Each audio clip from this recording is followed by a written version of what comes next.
Hello, everyone. How are you today?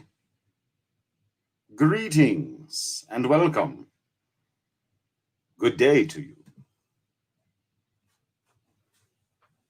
Is that working? Yep, it's working. Just making sure. Want to talk about baseball? Let's talk about baseball.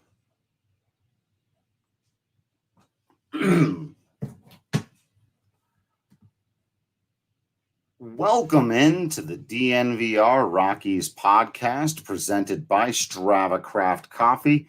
Make sure to use that promo code DNVR20 and you will get 20% off your entire purchase of that CBD infused, deliciously rich, potentially life-changing Strava Craft Coffee. I am your host, Drew Creasman. I am the managing editor of DNVR Rockies, and on this episode, we're going to get kicking off our draft coverage. I know I already profiled one guy that I just got excited about, and I couldn't help myself but talk about left-hander Reed Detmers. He is still number one on my list. I've been going back and forth a little bit on the last several podcasts. We've been diving into the players, owner stuff. Will there, won't there be baseball? And then I want to give us some of these where we get to take a complete break from that conversation. And yes, John, we don't even have to stretch too much and go to the KBO, though that can be fun as well. I've had a lot of fun talking about South Korean baseball, but we're close enough now. The draft, the official title of it, for those of you who are unaware, and there is a particular reason of it, the MLB first year players draft of 2020. It's a mouthful, isn't it? It takes place June 10th at 5 p.m. I'm going to give you a rundown right now of what you can expect from our coverage, and then I'm going to give you another player that I like. One thing you should know, the Colorado Rockies, the first thing to know, right? It's a 5-round draft. The Colorado Rockies have pick number 9, pick number 35, and I believe pick number 46. The first round, right, consists of 29 picks. But then there is that competitive sandwich round or competitive balance round where teams get compensatory picks for any number of things that can happen. And so the first day, we're going to see 37 picks. The Colorado Rockies will make 2 of them. And on that day, we here at DNVR Rockies will be live 10 to 15 minutes before the start at 5 o'clock Mountain Time. And we are going to be dealing in Mountain Time, and we are going to be covering the draft with an intense focus, of course, on the Colorado Rockies. We'll also be looking around at the NL West. We probably won't be breaking down too much of how, say a Yankees pick might impact the AL East, where we don't think that you're going to be that interested in that. We're going to have an overview of the Rockies' entire system, of their prospects, of how this lines up, how we expect the team to look a year from now, 2 years from now, 3 years from now. We're going to be taking a look back at some of the most recent draft picks and the different routes they've taken to get to the big leagues. Some of the more successful ones that the Rockies have had, some of the less successful ones that the Rockies have had. And of course, we'll have plenty of time to debate what we think the Rockies should do at pick 9 and 35. Take a look at all kinds of different players. We're going to have profiles for you, probably anywhere from 10 to 20 different player profiles for those first couple of picks of guys we think look interesting, that we'll try to set apart for you. I don't know that we'll really have it in us to do a mock draft. As most of you know, with Major League Baseball, it's quite a bit different in terms of just what you can expect. Things can really get off the board, if you will, in a hurry. There's a wide range once you get out of the kind of top 20 where guys can go. And there's just a lot more variability in general. John saying here in the comments that some of the less successful equals 95% of the picks. Most teams feel that way about their draft picks, especially if you're a multiple sport fan, because in baseball, they just don't seem to pan out that well. The fact of the matter is that compared to most teams over the last decade, the Colorado Rockies have done extraordinarily well in the draft. There are always going to be names that you can point to, whether you want to go back to like a Tyler Matzik or Greg Reynolds, stuff like that, or even the most recent one of a Riley Pint. There's always going to be those. That's like saying that the Astros were bad at drafting because they took Mark Appel #1 overall and he retired before ever reaching the big leagues. Like, that's just baseball. You've got to compare all of these things, and we'll talk about this stuff too with the draft. It's got to be on a relative scale. It's got to be compared to other teams, because every team in baseball has first-round draft picks that don't work out. Your goal can't be to have 0 of them. It has to be to have less of them than everybody else. And it is the case that when picks like Riley Pint don't work out for you, I think it adds pressure in a draft like this to nail that #9 overall, especially if you're going to take pitching. And I do think that it's going to impact the way that they think about it. When they sit down in the war room, right, in their decision-making room, they break out the 15-can sampler pack from Breck Brew. They're handing out the Mile High Copper Lager, distributing the Hot Peak IPA, and discussing a broad philosophy for how to approach the draft. I think being leery of raw or high school arms is something you're likely to see. And it's really interesting because right in that 9th pick, there's a lot of interesting talent that's going to be available for the Rockies. To lay it out broadly for you before we start getting into specific names, again, we've got some time before we get there, and we're going to get into the real nitty-gritty of this very, very soon. But broadly speaking, the Rockies are going to have their choice of a good right-handed college pitcher, a good right-handed high school pitcher, and 2 good left-handed college pitchers if Reed Detmers is still on the board, between him and Garrett Crochet. A very intriguing college catcher who I'm going to talk to you about in just a little bit here today. And some pretty high-end outfield talent in terms of what people think they're going to be able to accomplish offensively. So basically, who the Rockies take with their first pick, the #9 overall pick in the draft, is going to tell us a great deal about what they believe philosophically they need to get right now, where they think they're at in terms of competition in the next couple of years. If they take a high school arm, that could tell you they're not spooked by what happened with Riley Pint, and they're playing more for the long-term future, that they still think, hey, we might lose Nolan here. We might not be able to re-sign John Gray. So we may have to rebuild a little bit. We want to take somebody who's ready to arrive in the middle of that rebuild rather than lose their first couple of years. If they take a college pitcher, it may signal the opposite. If they take one of these guys who can rake, but there are questions in other spots, it may make you wonder, has the DH impacted how the Rockies are going to draft? Knowing that in a worst case scenario, you can take a guy like a Tom Murphy in the future. If the DH was in the National League when the Rockies had to make that decision, Tom Murphy never would have left. And there could be other players like that where at least you've got that in the back of your mind. Like, I'm not sure if it's going to project defensively. Best case scenario, he turns into a decent corner outfielder, but the bat, well, maybe now you do take a guy like that, and maybe you can rush him through the minor leagues. If he's already 21 years old, he can make his debut in a year and a half, 2 years, and still be there as a contributor to the core of your current team.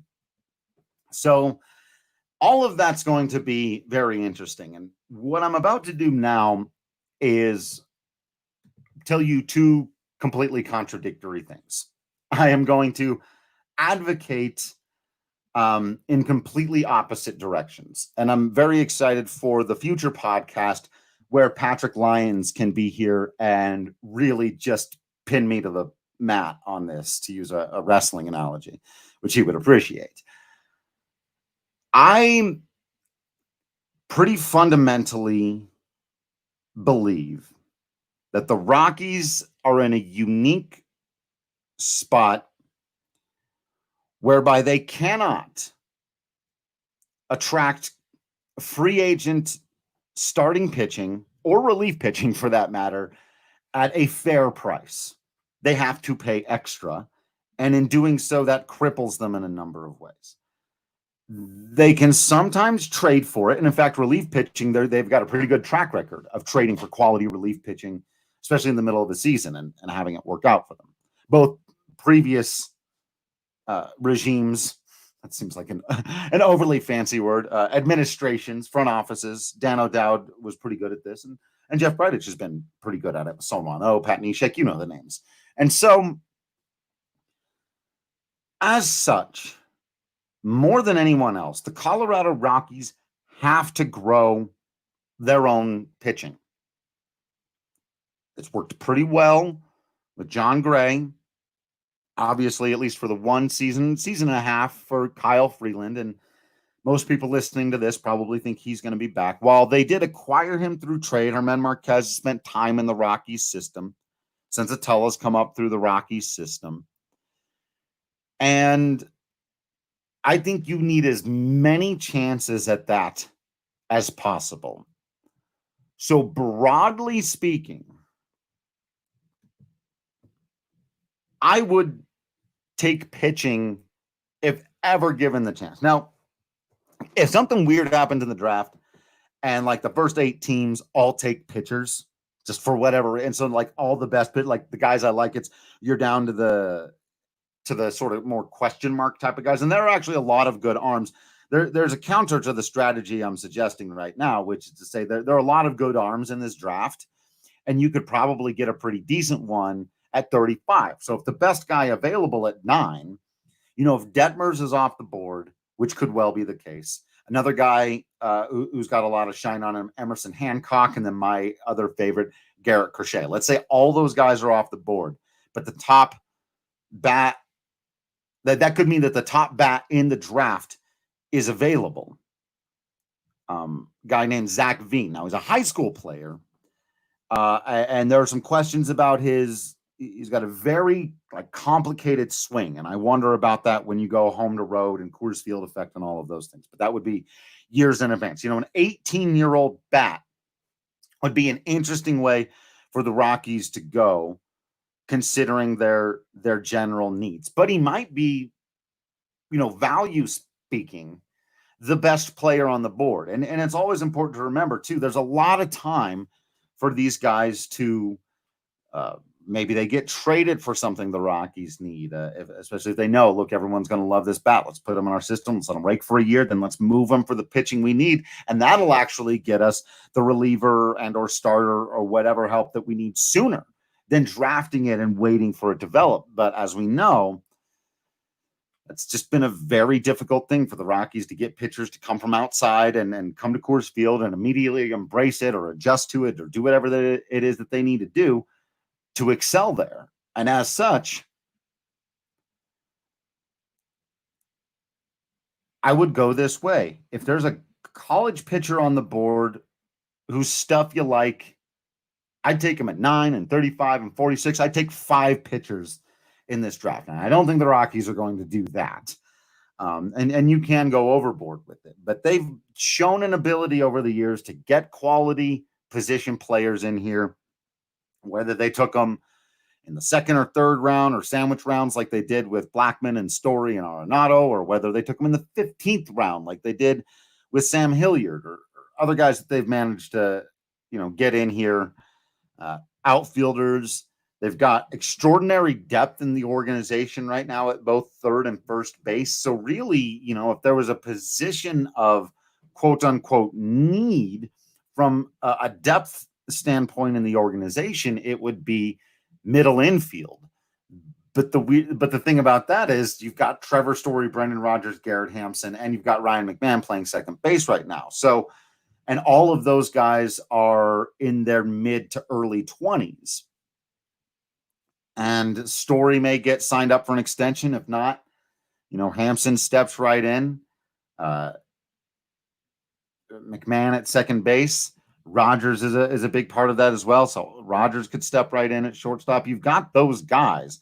So as such, I think there's a heavy emphasis in this draft, even more than there would be regularly. And I've laid out the reasons here why I think just regularly the Colorado Rockies should focus heavily on pitching in the draft, even through the times it hasn't paid off for them. And I think that those track records should steer you away from high school guys, right? However talented they may be. And Nighthawk is right. Like, those guys aren't going to step right in and beat Trevor Story, though I will say Brendan Rodgers has all of the tools to be that kind of player. And as a prospect, Brendan Rodgers has been better and more consistent and more intriguing than Trevor Story ever was as a prospect, having followed both of those guys through the early parts of their career. And even, remember early in his career, Story really struggled with some stuff. You want to point at like, well, Rodgers, why do you still believe in this guy? We saw him for like 20 games last year. He did nothing. And it's like, well, if you judged now the first 20 games of his career, of course, Trevor Story stepped onto the scene and was just a juggernaut. But judge Trevor Story based on the first 20 years of his follow-up season, or years, excuse me. What? 20 years? My goodness. Games. Time really has stopped, hasn't it? 50 games. During the first half of 2017, when the team would ultimately, yeah, right, Nighthawk, he's been around a while. The team would ultimately get to the postseason, and a lot of people around him were playing better. But after a year where he would have been Rookie of the Year, he might not have won it, but he would have rightfully been the best rookie of 2016 if he hadn't gotten hurt. They were probably going to give it to Corey Seager anyway, but still, Will, he had a lot of adjustments. He was striking out like 37% of the time and hitting 210 going, or something like that, 220 going into the All-Star break of 2017, his sophomore campaign. And he had to get moved down. He was batting 8th in the lineup. He was striking out way too much. I was getting emails about how this kid's got to get benched. So, he had to go through it, and he came out the other side of it. Now, obviously, we look at him and we go, man, that guy's a star, borderline superstar who, if he takes that next step, could be one of the best players in baseball. And D-West, I agree. You got to re-sign Story, throw the money at him, and that may be part of the reason. In fact, I know that's part of the reason why the Rockies built in the opt-out for Nolan Arenado, because then it can be one or the other. The second Nolan Arenado takes that opt-out, if he intends to leave, now you can still negotiate with him and still try to sign him back under another contract. But if he takes that opt-out, you just turn around and go, hey, Trev, you want $30 million a year? We were going to give it to him, but he bounced, and we were about to renegotiate this anyway. It's actually coming up. Yeah, the timing on that's nice. Suddenly, what do you know? We've got $35 million. We'll pay it to this guy because you've now taken the step into superstardom, and we know you're worth it. You know you're worth it, and we've got the ability to do it. I think there's a chance that happens, and that the timing of it is part of the reason why it hasn't happened yet, because I do think it would be hard for the Rockies to pay Blackmon, Arenado, and Story what they would all be worth over these next couple of years. Not impossible, because of what comes off the books after this season, if there is this season. Well, they come off the books whether we have a season or not.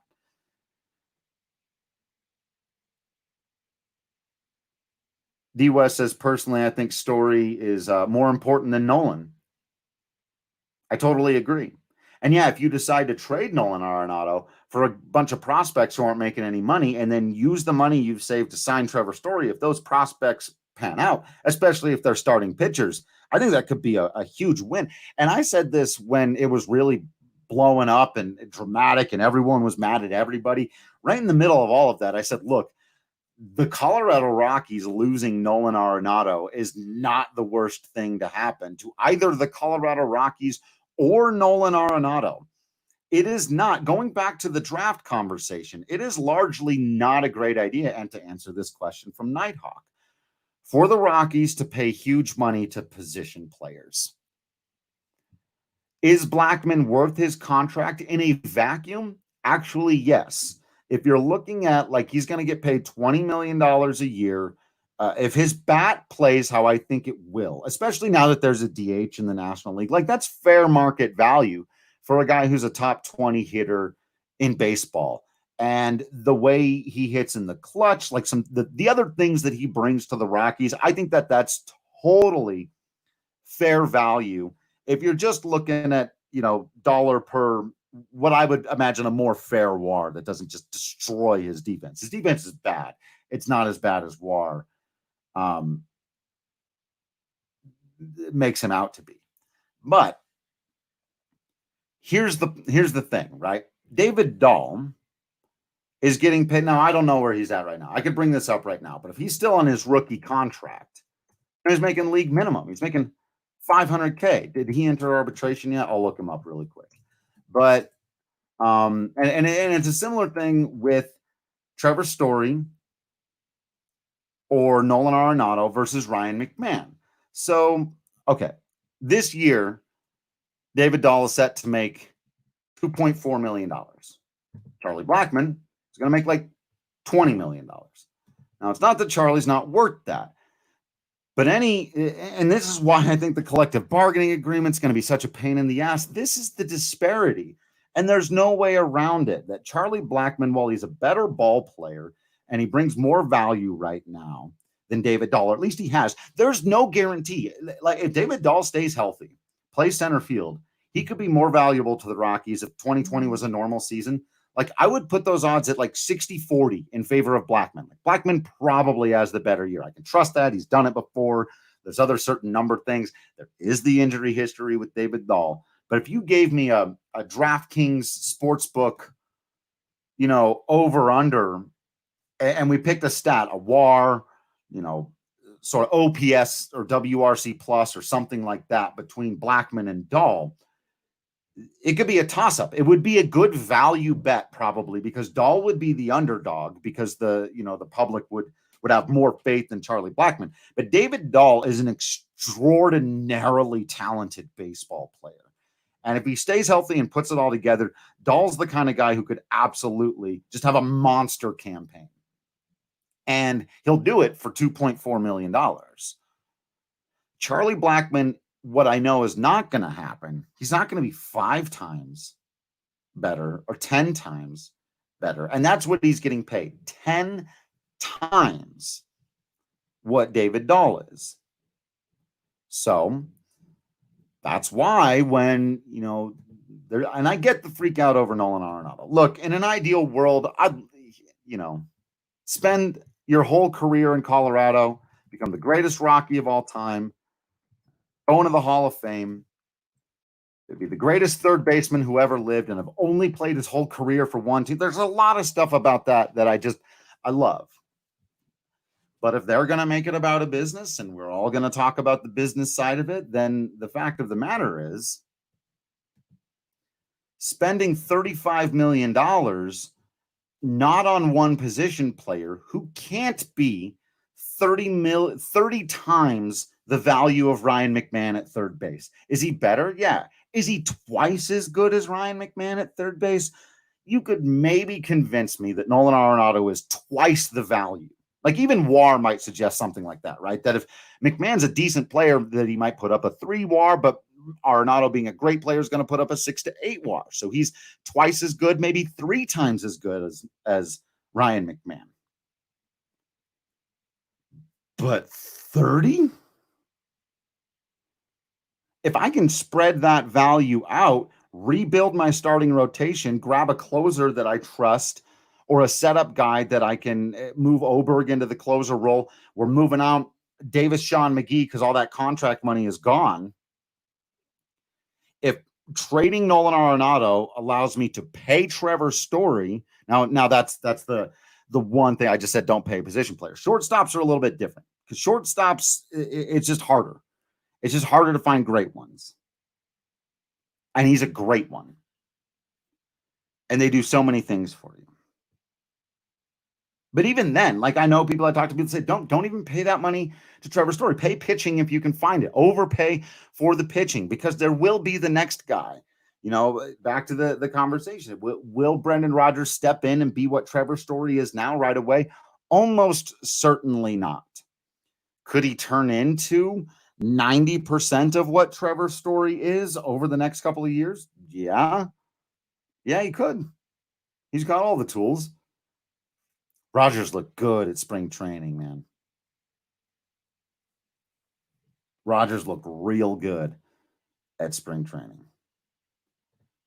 But like I said, if you took that DraftKings Sportsbook over under on these young guys, the Rockies have a lot of guys in that camp. The David Dahl, Brendan Rodgers, Ryan McMahon, who else? Sam Hilliard. I absolutely throw in there. Sam Hilliard might be the best example of it. We got to find some prop bets. We got to create them. Y'all know that the wait is finally over and that DraftKings has brought legal sports betting back to Colorado. May have flown under your radar, but sports are coming back. You can bet on a KBO. They got soccer going now. There's been NASCAR. There's been UFC. There are going to be futures bets. We're going to have some stuff for you, some unique DNVR draft-related stuff. Will the Rockies take a position player? How many pitchers? Will they take a left-handed pitcher? Will they take a high school pitcher? There's going to be all kinds of fun stuff like that to think about. And so get your mind rolling right now on what you think the Rockies are going to do in the draft. And we're going to have coverage wall to wall, not only about what we think they will do, what we think they should do, but just what we think would be the craziest thing to happen. All of it.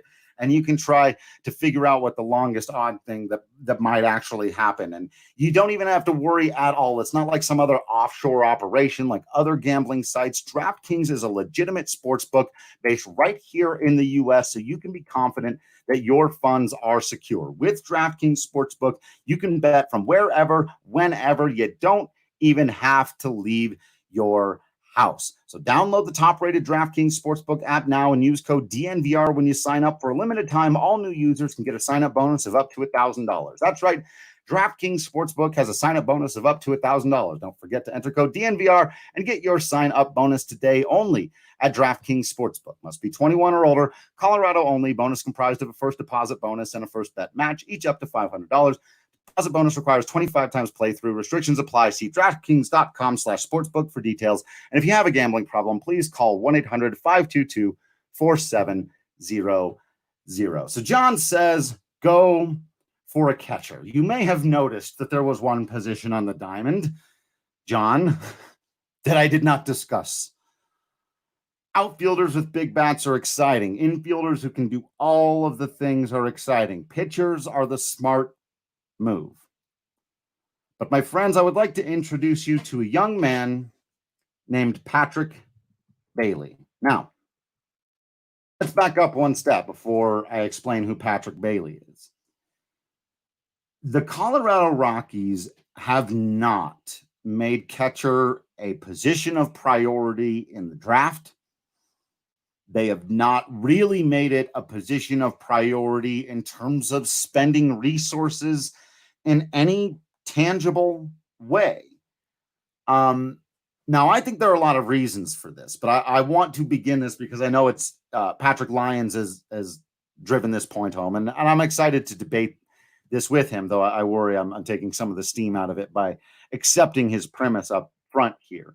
But the Rockies have, especially if you're just kind of putting two and two together, it really does look like their idea or philosophy about catcher is we'll find someone with good hands, who's a decent athlete, who can frame and block and call a game and throw the ball back to the pitcher, and we're fine.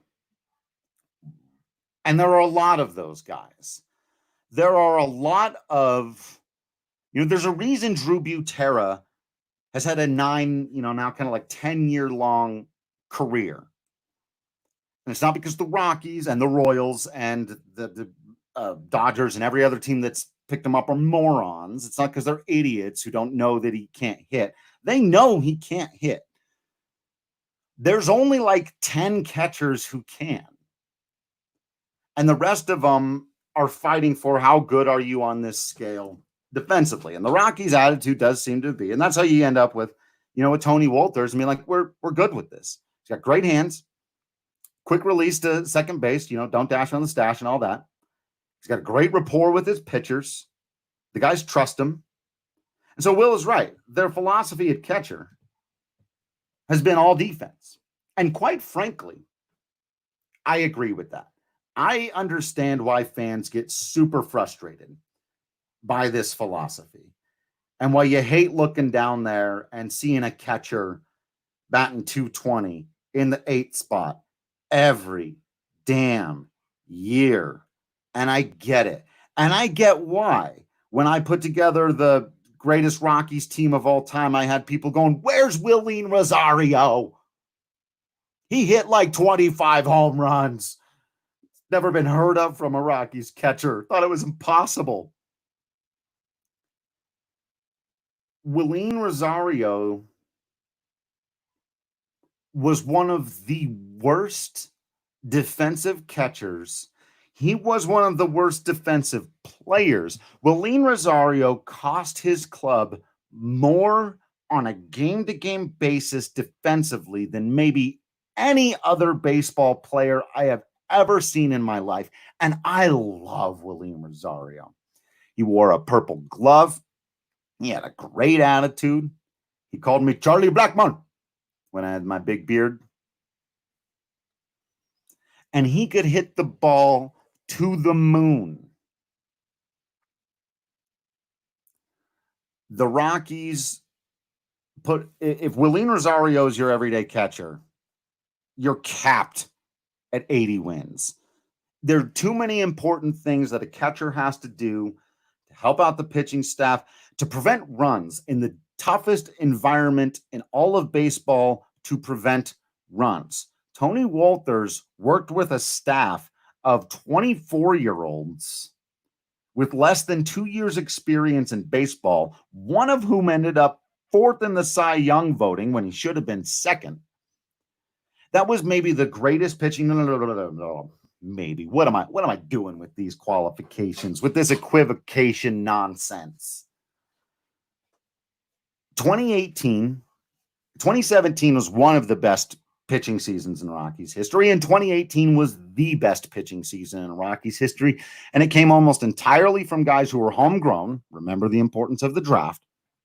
And from this catcher who's hit a grand total of 6 home runs in his career. You swap him out with Willeen Rosario and you get the offense you want out of catcher and you get rid of Tony Wolters. Those teams don't win more than 82 games in 17 or 18. They probably don't win 80. They're probably sub 500 teams. Those teams won on pitching and defense and run prevention in the most chaotic environment in baseball, maybe in baseball history. Polo Grounds, say hello. Because Tony Wolters does he can't hit. I get it. I've got eyes too. I watched the young man swing the bat. He's gotten better. He's doing certain things, obviously one of the biggest hits in franchise history, but Tony Wolters does so much for this team that goes unnoticed by a lot of fans, by a lot of media, but it doesn't go unnoticed by his teammates or his coaches. And recognizing all of that, I think it lends credence to the idea that the Rockies don't have to spend big resources at catcher. I think Elias Diaz is another great example of a value pickup.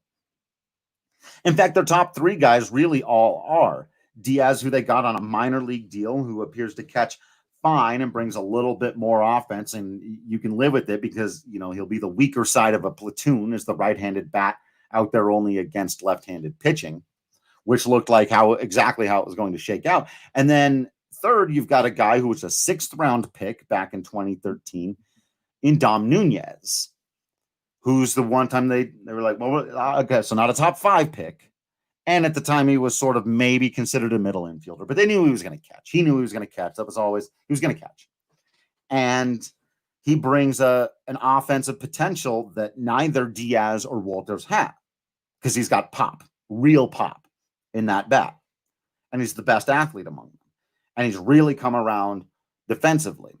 So again, all three of those guys are pretty solid proof that the Rockies don't need to spend high-end draft picks, a bunch of money in free agency, or even that much in terms of trades to get someone in if their primary job is going to be handling the pitching staff. As we've discussed, there's not a high premium on those skills. There's a much higher premium on hitting.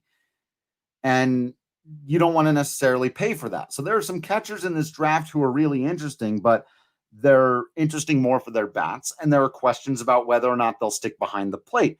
And so while Austin Wells, and again, if you're worried you're not going to hold on to these names, don't worry. We'll go through all of them again. And Tyler Soderstrom are both really, the catchers who are expected to go in the first round here who have bats and might tempt the average fan or maybe the GM to go, man, a catcher who can hit. Wouldn't it be nice if, and hey, maybe. But more likely, I like Patrick Bailey out of North Carolina State. His calling card is his defense. He's already 21 years old, played at a D1 school there. He's 6'2", weighs about 190 right now, so he could fill out a little bit more at 6'2" frame, put on a little bit more muscle. We'll see if he can add pop, but he's a switch hitting catcher with a decent bat, though a high K rate. So this guy could turn into one of those, he can't hit catchers. It could just be this. Nighthawk, I see it. Don't waste a pick on a catcher.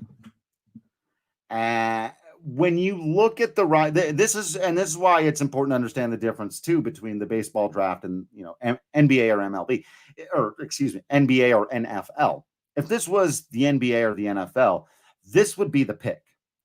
The Rockies don't have like depth at catcher. After the three guys I mentioned, all of whom, Walters and Diaz at best are going to be kind of league average players. Walters giving you most of his value defensively, Diaz giving you most of his value offensively. Neither guy being terrible in the other department, but it averaging out to, if they have a great year, slightly above average. Dom Nunez has a little bit more potential there where he could turn into a thing. And then after that,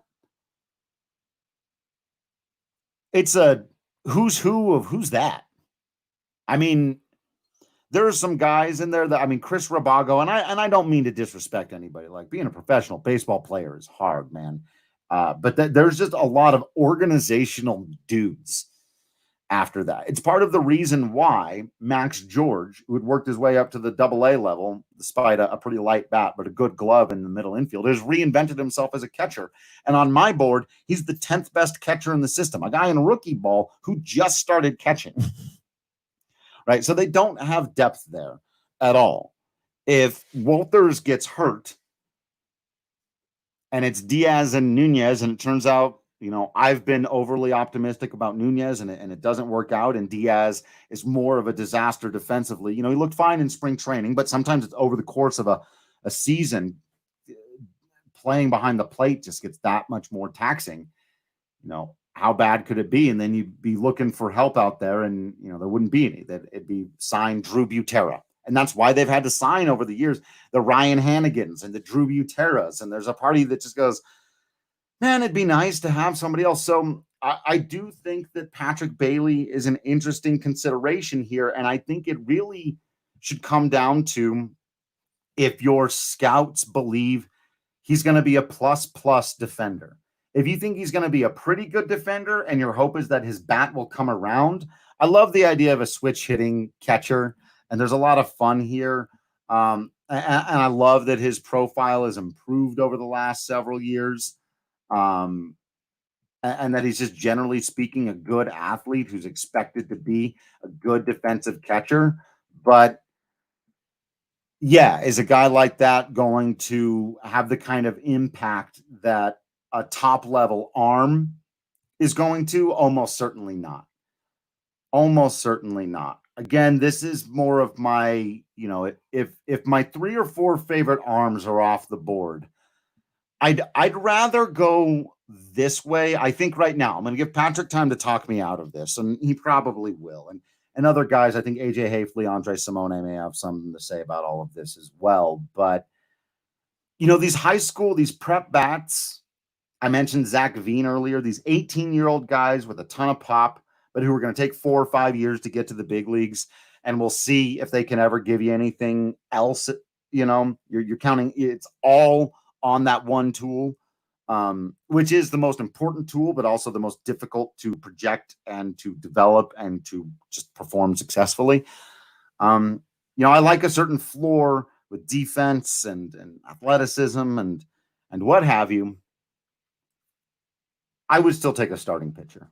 I unless your only options are super raw high school guys, I think starting pitcher. But here's again, we've talked about how this first pick will be a signifier, right? Whatever they do with it, it's going to be a signifier. And if you're like me and you play WGT golf, download for free on your laptop computer at dnvrgolf.com. It's super fun. We've got another tournament coming up this Sunday. I think it's the Knucklehead Knucks Invitational, something like that. Absolutely awesome. It's going to be so much fun. You play closest to the hole or full stroke play at Pebble Beach, Bethpage Black, St. Andrews, and more. Again, it's dnvrgolf.com. WGT. Super, super fun. I enjoy it. But signifiers, if they take this kid, which I don't think that they will, it would show you how much of a belief they have in him and in his ability to catch and do it. Because as we've seen, they've shown a reluctance to spend resources, and they've even had that belief sort of pay off for them, right? So that if they went outside of that here, it would be a great showing of faith in this young man. We're going to buck tradition and do something that we've never really done before. And the biggest reason to do that would be because you believe this very specific individual brings something that none of the other people that you could have spent high picks on in the last 8-9 years would have brought to your organization. So that'll be interesting. And Bronc Rock, Dwayne wants to know my username on WGT, I believe, is DC Does That. DC does that baseball. DC does that hockey. DC does that WGT. So, boom. Look me up. Jeff Brisket? Was that on purpose or was that an accident? It did say his priority during the offseason was to find a catcher, says John, and that's absolutely correct. But then he didn't sign anyone to a major league contract, so who knows? I think part of it was I don't think he thought he was going to get Diaz for as cheap as he did. So I think he was very happy with that acquisition. And when you saw him in spring training, I totally understand why. And it's not like, it was a weird framing of that to me always. We were like, the Rockies didn't make any major league acquisitions, but it's like Elias Diaz has been a major league player the last 2 years and been pretty good in the majors. So yeah, he signed a minor league deal, but that's actually, especially if it works out, that's a thing to applaud as a GM, that he actually got great value out of that. Like, he could have signed him to a major league deal. And I don't think too many people would have blinked at it if he, bumped it up to a $1.5 million deal and just guaranteed him a spot. The reason he didn't do that was because he wanted to leave open the possibility that Dom Nunez was really going to come on the scene, which it looks like he's going to. And now they were having, actually, I don't know. God, so long ago, did I publish a piece or did I just begin to think about writing a piece about the catcher battle? It was really interesting to me. Walter's place was secure and he was doing well, but Diaz was hitting the crap out of the ball. And so was Dom Nunez. Both were playing well behind the plate. Even Drew Butera was having a really good spring and was talking about like a revamped swing and all of this other stuff. But Yeah. So, but again, I do think those kind of minor league deals or lower level major league deals for catchers whose primary skill is solid to above average defense, that's always going to be available to you. So if your best hope is that Patrick Bailey turns into one of those, that's not a good thing to spend a pick on. You've got to hope that defensively, or you've got to have a strong scouting sense that defensively speaking, this kid's going to be a difference maker. He's got to be at least as good as Tony Wolters is right now with, maybe like a stronger arm even. And the ability to get better, to be like a gold glove caliber defensive catcher who can call a game, who can work with pitchers, who can do all of those things. And then if you've got a guy who does that and he's a switch hitter with a little bit of developing pop and he turns into Carlos Santana for you, now you've got yourself a hell of a ball player. But it's just a big risk. But I feel like with a guy, he's built perfectly. His calling card is defense. He's projected to be about the 10th to 15th best value in this draft, with the Rockies there at number 9. And I think I'd rather take him than an outfielder who will probably one day become a better ball player. It's sort of like the comparison, right, between John Gray and Chris Bryant. I don't think there's many people out there that would legitimately, like, I make the biggest arguments in favor of John Gray, and I don't think I've ever once said he's a better baseball player than Chris Bryant. That's not how that works. But I've said many times, and will say again, I'm about to say right now, and wholeheartedly believe that if you could flip it, you wouldn't. You shouldn't. Not for the Rockies. Taking John Gray off of the team and putting Chris Bryant on it doesn't help them win more baseball games.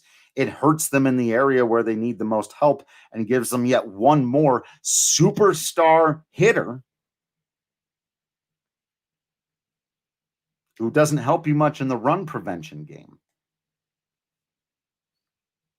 Run prevention still needs to be the number one priority. So that's why, heavy pitching.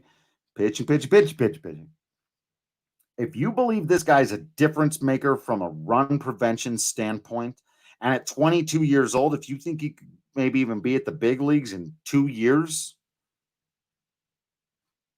as maybe Diaz isn't on the team anymore, you'll know a lot more about how Wolters is going to, what his future with the team might look like. Same thing with Dom Nunez. But there's nobody after that. There's nobody. So it's worth consideration. Or just go out and sign another veteran dude. The Ryan Hannigans and the Drew Buteras aren't exciting, but they step in for their 9 games in a long season. They do their thing, and you're fine. But keep your eyes peeled for Patrick Bailey. Let me know who your favorite ones are early. I'm checking out Baseball America using reference Prospects Live. I'm checking out with these guys.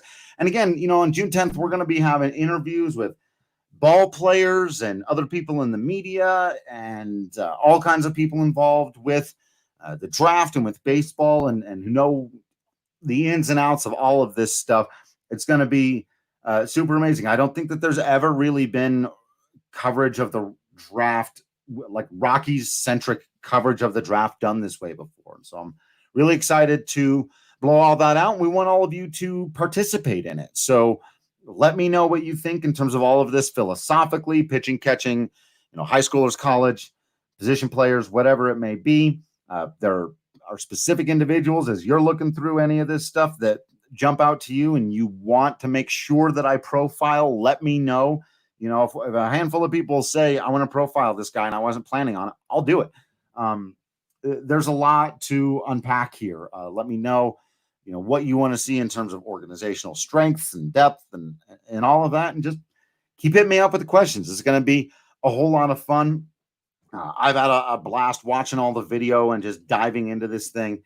There are a lot of other guys here. I'll talk to you now about Reed Detmers and Patrick Bailey, but there's at least 4 other guys who, if the Rockies were able to get at number 9, I think would be really, really fun and interesting. So hello to the person watching in Germany, and goodbye to all of us who have been watching here on the live and listening on the podcast. Thank you so much. Remember to subscribe to all that stuff. You want to join us for the lives, you got to subscribe to Twitch.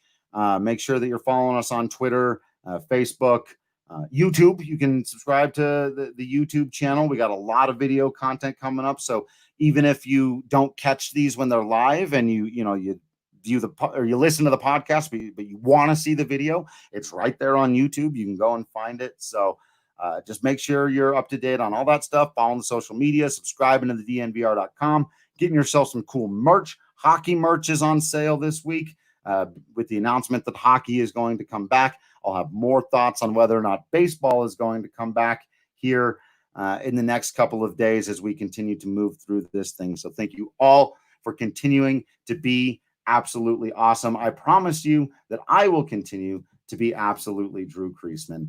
And until next time, I will see you at the ballpark.